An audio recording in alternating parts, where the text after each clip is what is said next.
California. So there we go. That's in like Fahrenheit. Wait. There. You see it? Whoa. Ah, I wish. I wish. Humidity, That sounds cozy to 60%. me. That's why my hair is tied up. That sounds cozy. I would love to be at 95 degrees right now. Oh, it's so hot. It's honestly so hot. Like if you go outside, you get a tan. Do you remember how fair I was when we met in London? How like fair I was now. But that was Summer. London though. What are you gonna do in London?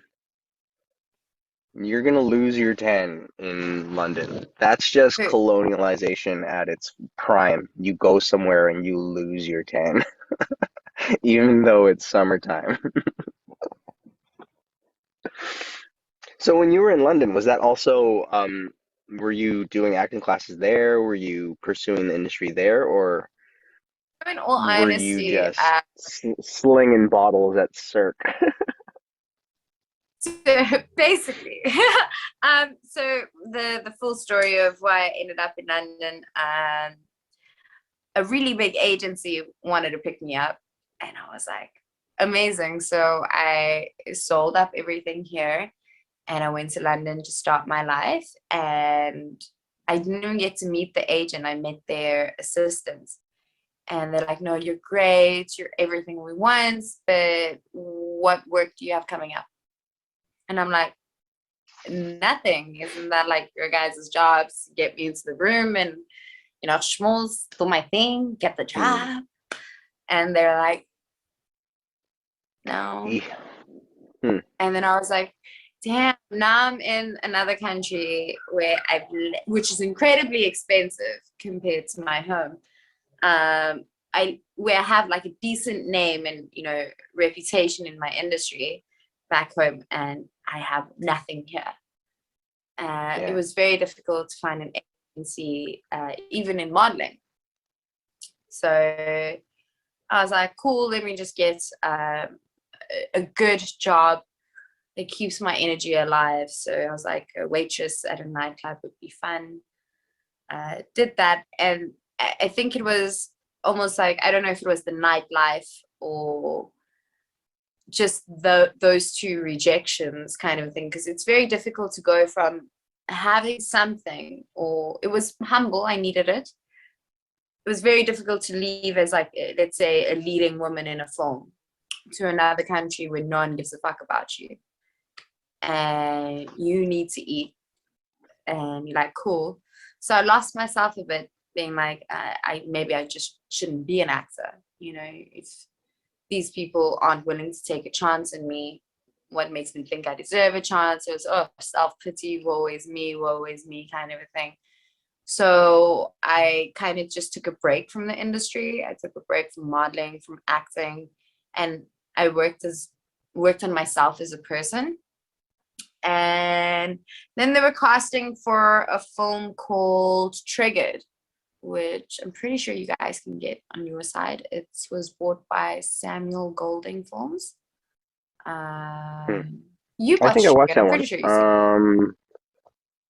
Yeah, where that was the one you like a guys had slash. bombs attached to you. Yes, spoiler. Yeah, yeah. It's all coming back to you now. Uh, Yeah, yeah, yeah. So they're casting for that. If you put the scene in this, I'm just gonna. Um, yeah. And cut to scene. oh wow. Where the fuck is Bobby? That's all I say in the movie. Yep. Spoiler. They're casting for that, and my agent reached out to me, which was weird because obviously I haven't done any work for like a year. It was a request cast, and they reached out to me, and they're like, "Yo, they really want to see you tape for originally audition." I think I got the sides for Amber, and I was like, "Okay, cool." Did it, booked it, and I was like, "Oh fuck, I'm gonna." Hmm. I flew back to South Africa a day before my birthday, and I went into my wardrobe on my birthday, and we started shooting, and I was just like, how did I ever think for 1 second in my life I was made to do anything else but act? I Hmm. was just like, Suraya, what were you doing? Finding yourself. What were you doing? This is exactly where you fucking needed to be. Like, how? And even though it was like, it wasn't that like emotionally investing or anything. It wasn't like a hectic part where you had to isolate yourself for months on end thinking about the character. It was simple given circumstances. It's an ensemble piece. It was fun. It's like an American slasher. There's no real heart in it or anything like that. I was just like, how the fuck did I ever convince myself during my pity party and self-loathing that I should be doing anything else with my life? Being in front of the camera is the safest place I know. And I've put myself in, like, trying to put my life in little suitcases and drag myself all over the world looking for purpose or looking for a home. I never felt like I belonged anywhere. But the camera is one place that I honestly feel like this is home. It is the most comfortable place. If anything, I don't know if it's because I get to hide behind names or characters, but I don't think I can ever be comfortable anywhere else. It is my home. It's literally should be my postal code. Like, Suraya, where do you live? In front of a camera?